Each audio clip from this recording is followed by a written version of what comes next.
Professor Murilo Cunha é o nosso convidado para contar um pouco da sua história, que foi grande parte vivenciada na Faculdade de Ciência da Informação. Eu sou professora Simone Bastos, que tenho a honra de receber o nosso convidado do seu depoimento para celebrar os 60 anos da nossa faculdade e conhecer um pouco da nossa história por meio da própria história do professor Murilo Cunha. Professor Murilo, seja bem-vindo à nossa celebração FCI na Trilha da Informação, que será a nossa exposição virtual. Muito obrigada por ter aceito o nosso convite.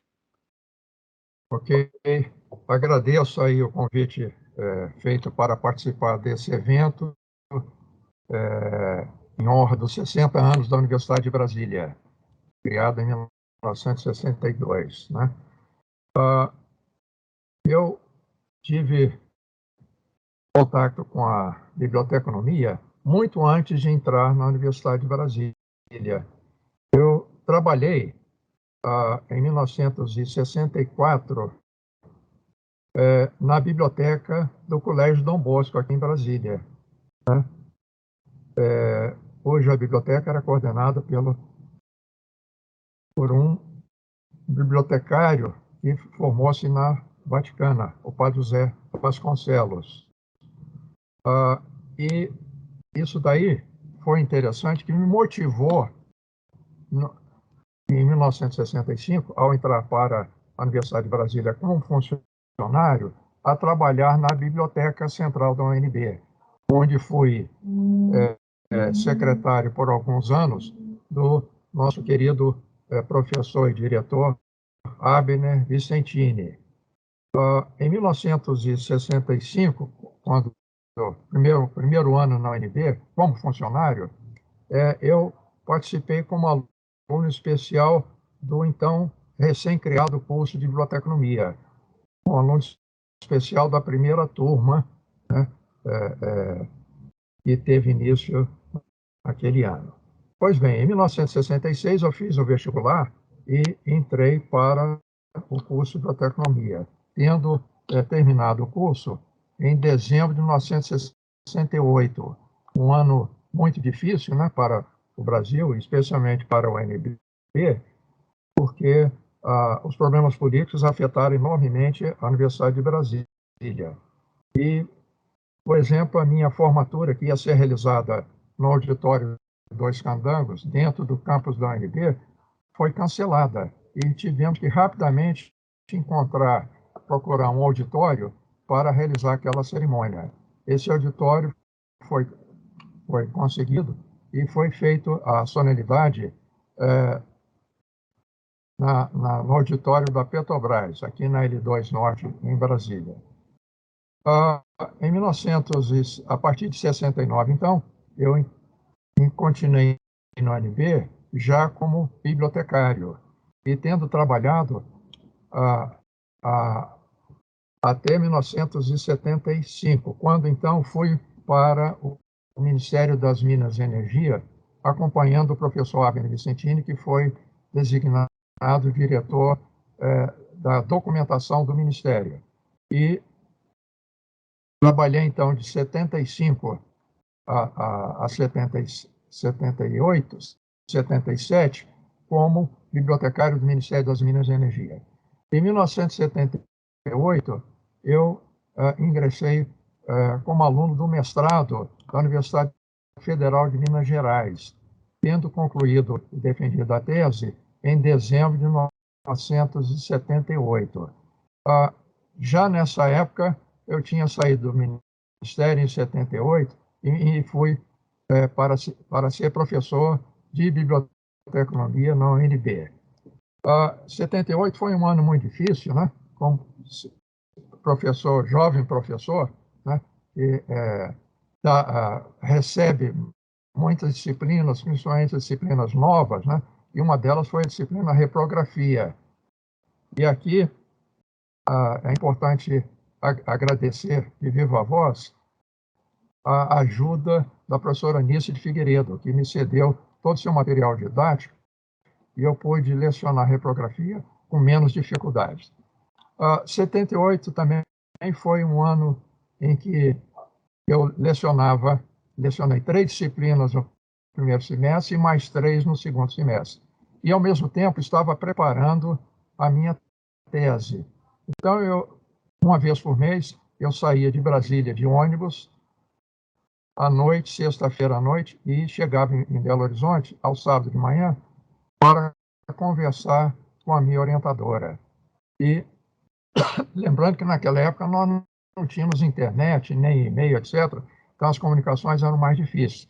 Então, essas reuniões presenciais mensais foram muito importantes porque possibilitou que eu fosse o primeiro aluno a defender a tese naquele programa de mestrado da UFMG.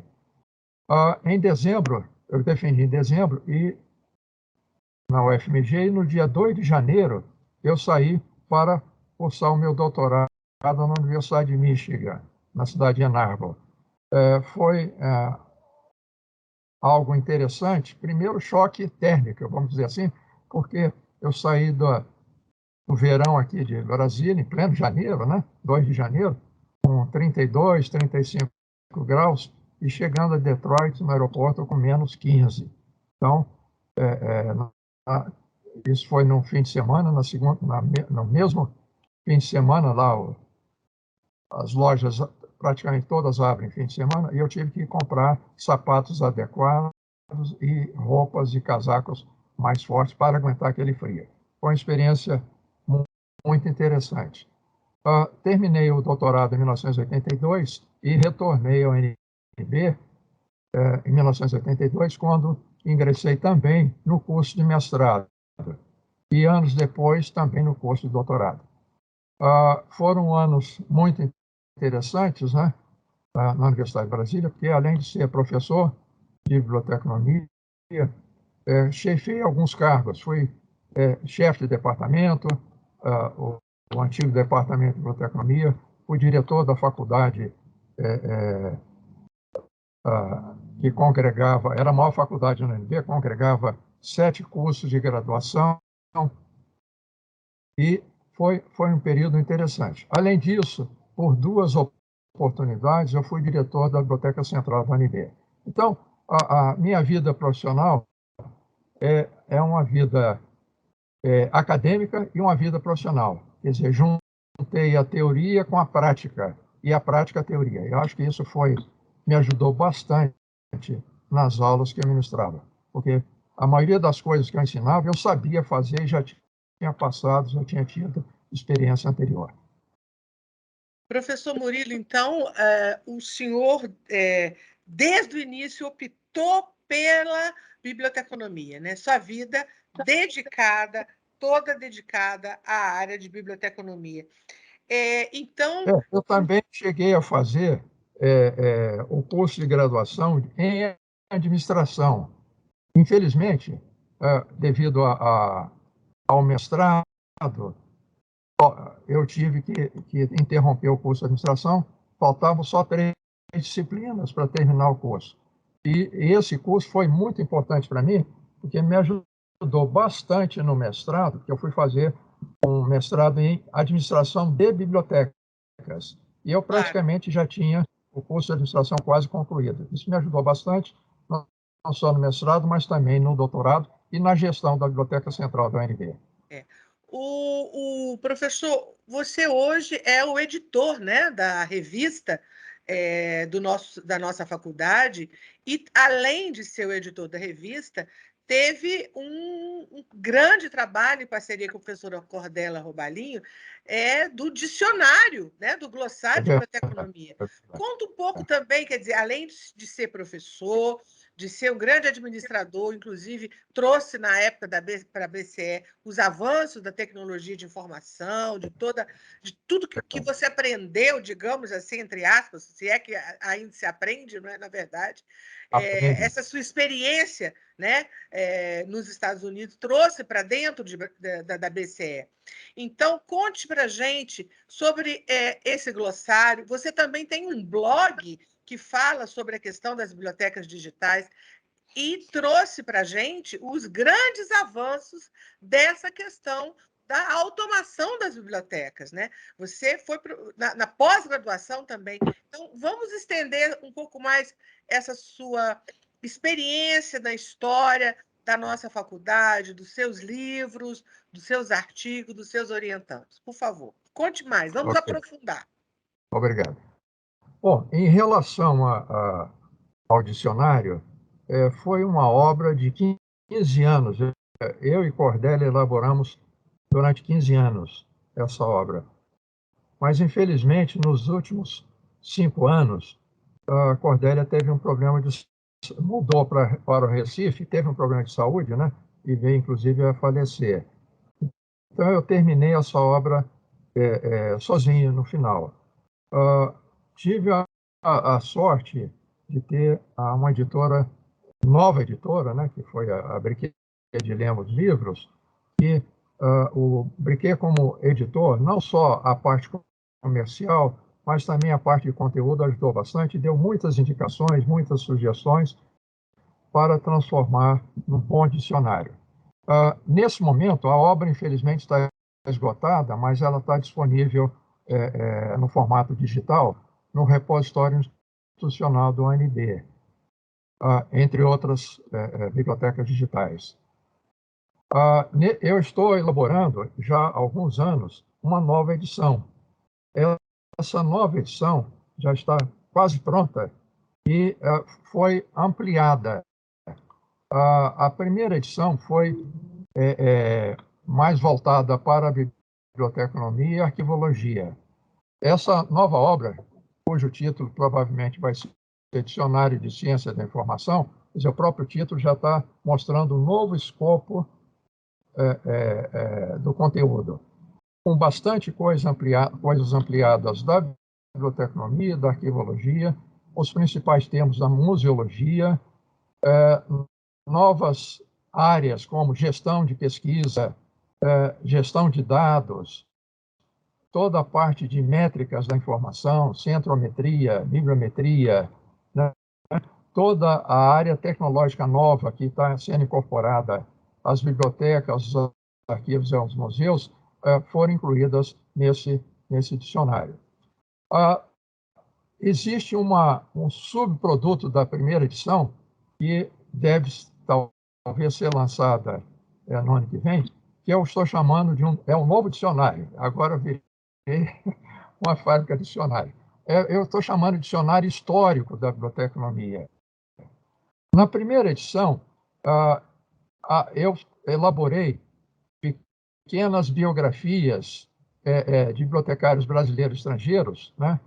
E pretendia incluir no dicionário de biblioteconomia e arquivologia. Mas, devido ao tamanho da obra, isso aí precisou ser cortado. Aí, essa parte biográfica, mais a parte relativa às grandes bibliotecas brasileiras e estrangeiras, estão sendo incorporadas nessa nova obra chamada Dicionário Histórico da Biblioteconomia. Na verdade, Simone, você é a primeira vez que eu estou divulgando externamente a ideia desse dicionário, que eu já venho trabalhando há uns 7 anos, mais ou menos. Né? Então, podemos dizer que é um furo de notícia? É um furo de notícia. Que bom! Bom saber que o seu depoimento está trazendo mais essa novidade.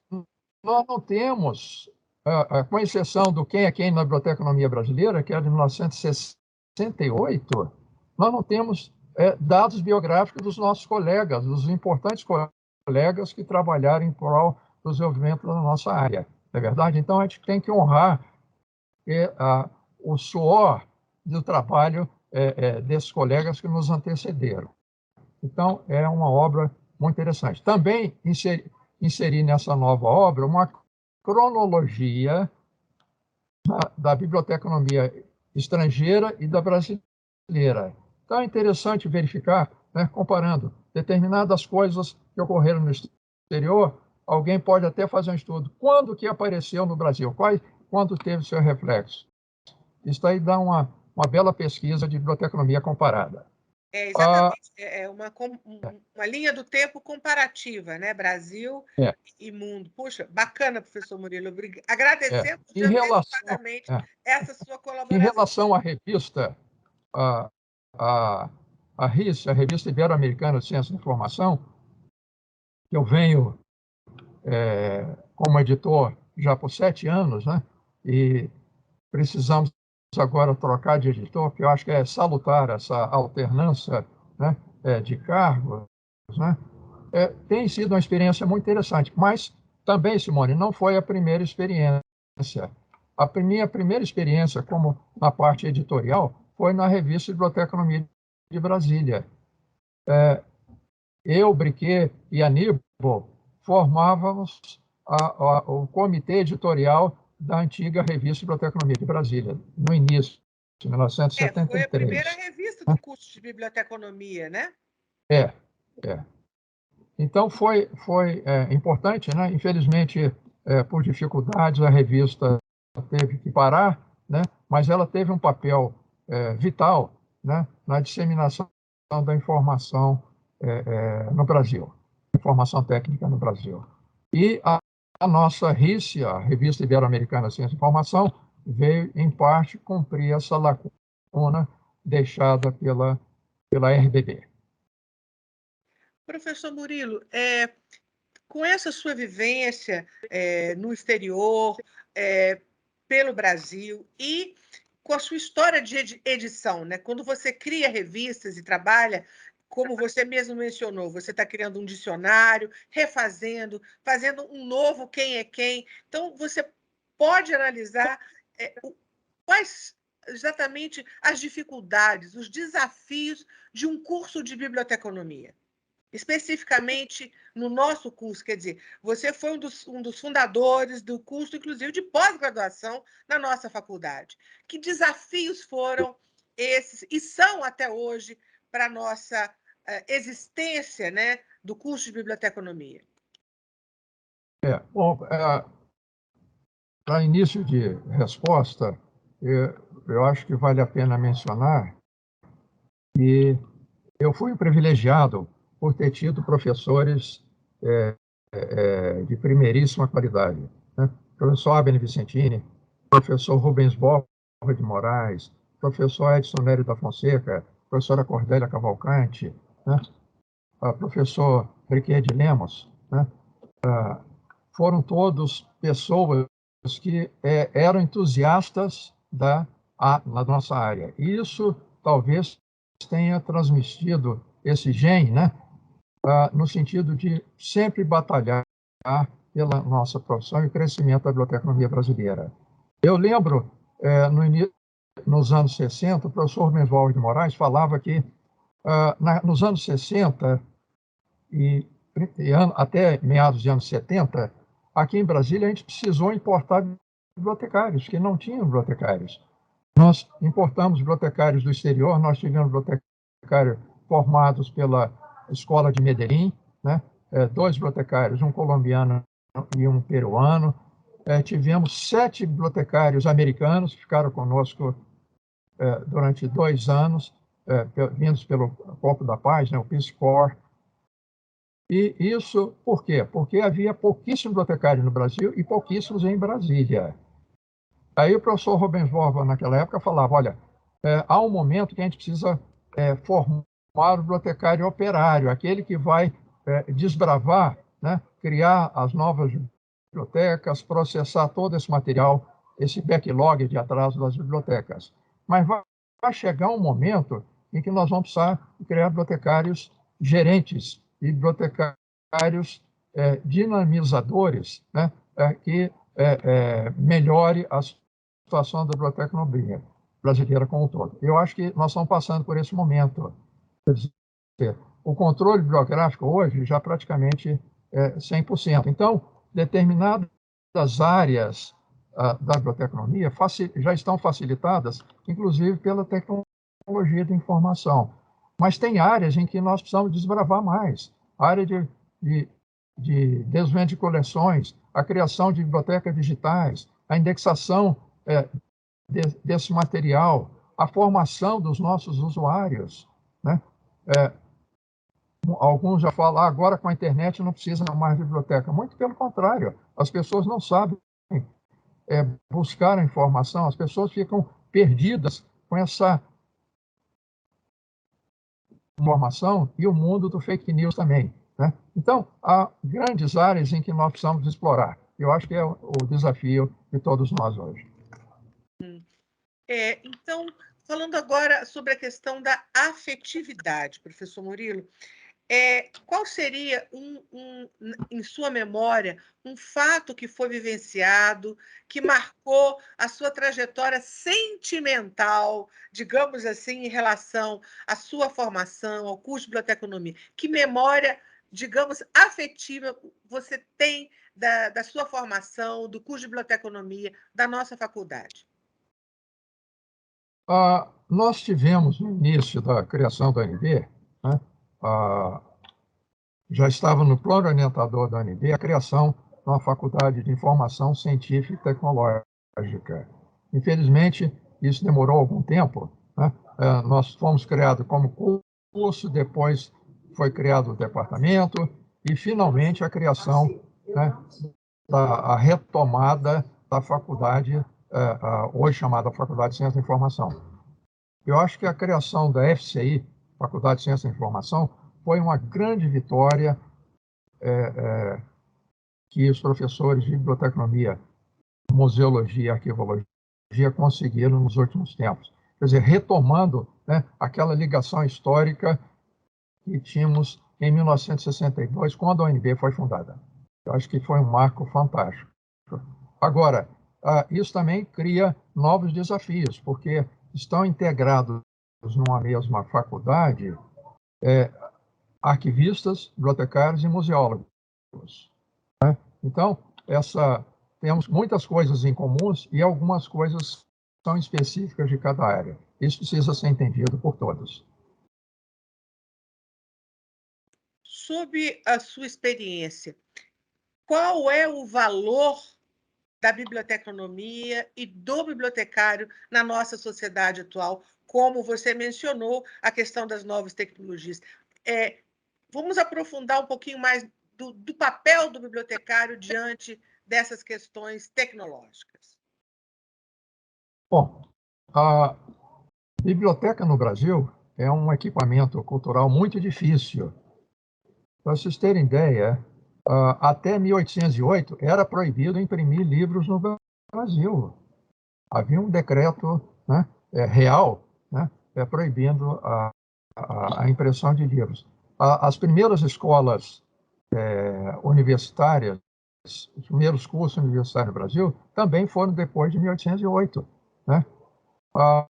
Então, nós estamos muito atrasados, por exemplo, em relação aos outros países. Né?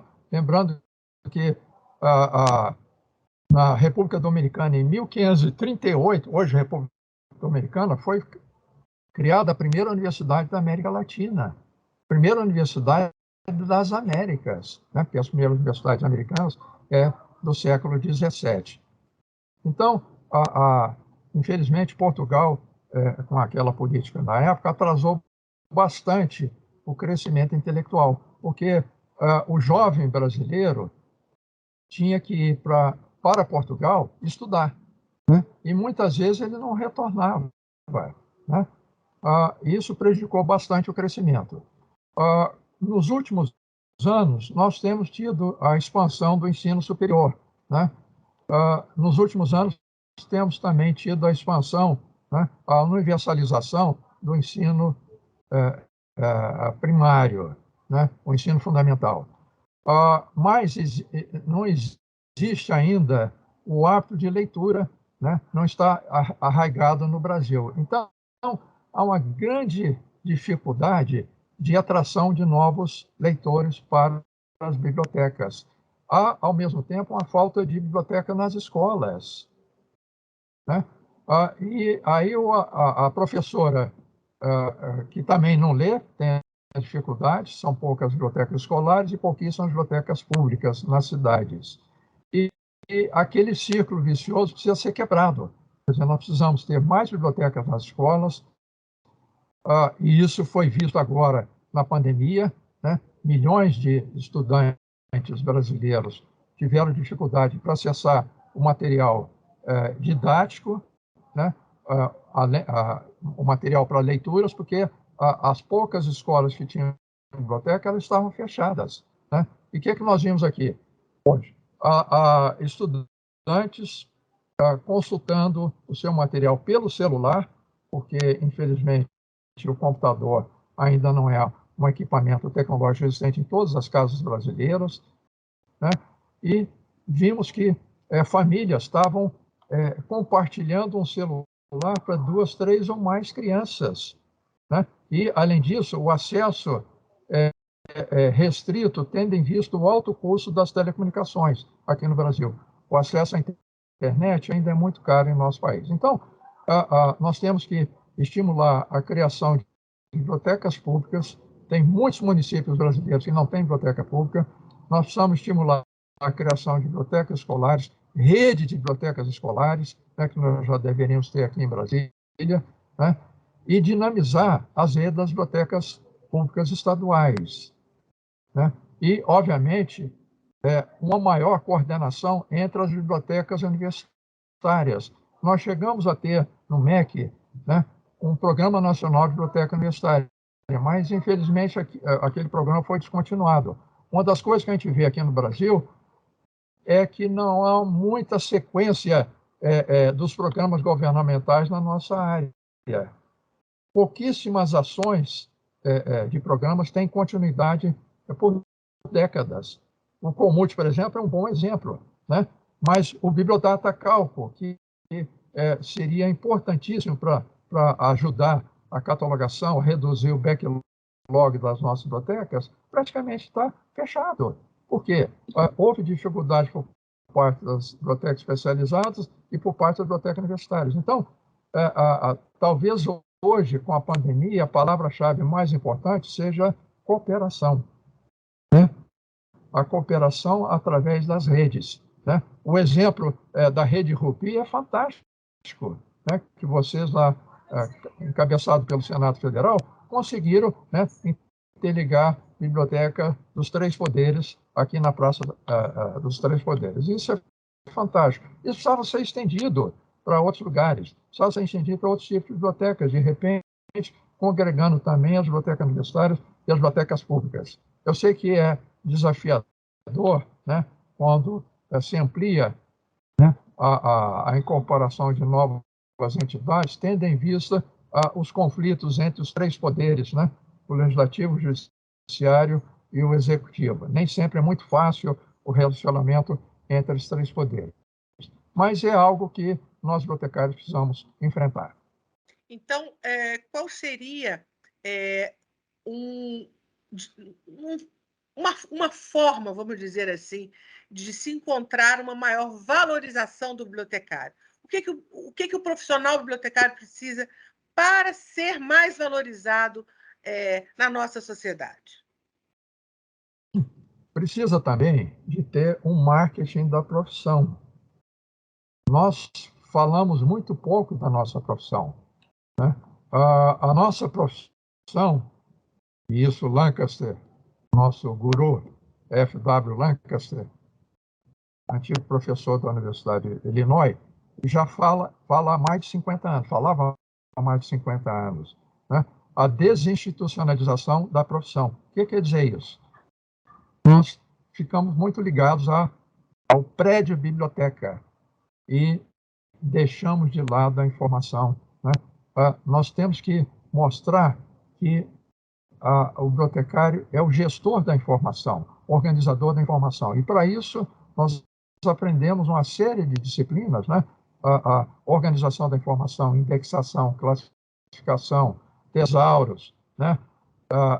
Todo esse ferramental para gestionar a informação para ela seja indexada e recuperada da melhor qualidade, isso é importante. O outro aspecto é que nós precisamos ter mais contato com os usuários. Isso foi importante por ter sido professor da disciplina de estudo do usuário durante anos e ter feito, juntamente com a professora Sueli Amaral, aquele manual de estudo dos usuários. Por quê? Porque sem conhecer o nosso usuário e sem conhecer as nossas fontes de informação, nós não podemos fazer o que em 1937 Ortega y Gasset falava, o filtro entre o livro e o leitor. Decodificando isso para os tempos atuais, o filtro entre o internauta e a informação. Quer dizer, nós precisamos conhecer bem as fontes de informação e conhecer bem os nossos usuários. E nesse meio de campo, para fazer o filtro, tem todas as disciplinas técnicas para conhecer melhor o usuário e conhecer e organizar melhor as fontes de informação. Eu acho que o marketing da informação é importante e eu vejo que as nossas entidades, as nossas associações, principalmente a FEBAB e o Conselho Federal de Biotecnologia, precisam trabalhar um pouco mais no lobby da informação. Eu lembro que eu fiz, acho que uns 4 ou 5 anos atrás, um editorial para a nossa revista RICE, e mencionei que a ALA tem um lobby em Washington com 15 funcionários. 15 funcionários, American Library Association. Para quê? Para dar informação, para pressionar os senadores, deputados e as autoridades federais no sentido de mais verba para bibliotecas, mais recursos para construção, para compra de material bibliográfico, para compra de material tecnológico, recurso tecnológico. Nós tivemos, lembro uma vez, uns anos atrás, um observador legislativo, até o nosso ex-colega, saudoso colega Aníbal Coelho, foi observador legislativo da FEBAB por alguns anos. Nós temos que ter um lobby profissional. As outras profissões fazem esse lobby. Nós estamos dormindo no ponto. Né? Nós temos que municiar os nossos legisladores, as nossas autoridades federais, e isso tem que ser replicado também nas capitais estaduais, né? No sentido de municiar com informação, com dados, com estatísticas. Estatísticas. Nós não temos estatísticas das nossas bibliotecas. Nós nem sabemos quantas bibliotecas temos no Brasil. Né? Nós temos levantamentos parciais, mas deixam muito a desejar. De tempos em tempos, o IBGE faz um levantamento. O último foi feito há mais de 20 anos atrás. Né? Acho que até no tempo que o nosso colega Mirso Aide era diretor do Instituto Nacional do Livro. Então, nós temos que ter as estatísticas para mostrar às autoridades. Por exemplo, os americanos estão mostrando agora as estatísticas de acesso online às bibliotecas durante a pandemia.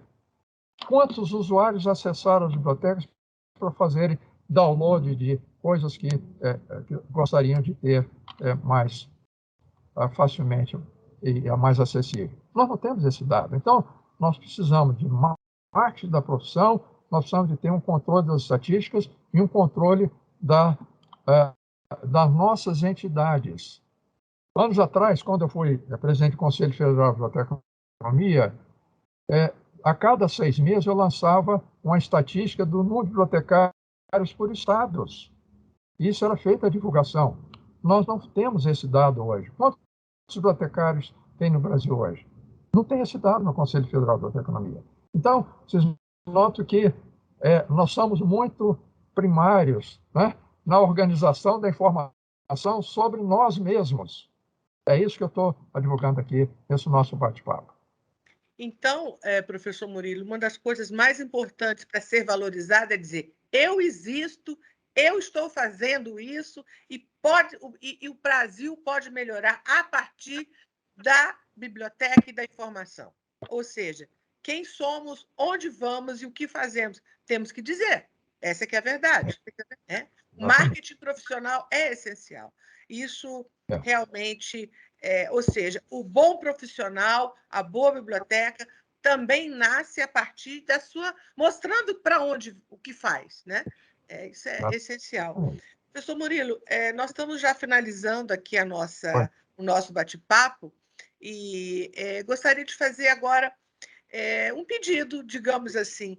Que mensagem, que palavra ou, né, frase poderia nos dar para a nossa exposição para finalizar essa entrevista? Pensando que o público vai ouvir, te ver, e que palavra você gostaria de deixar para o público que vai assistir à exposição FCI na trilha da informação nos seus 60 anos? Bom, primeiramente, sentir esse orgulho da nossa escola.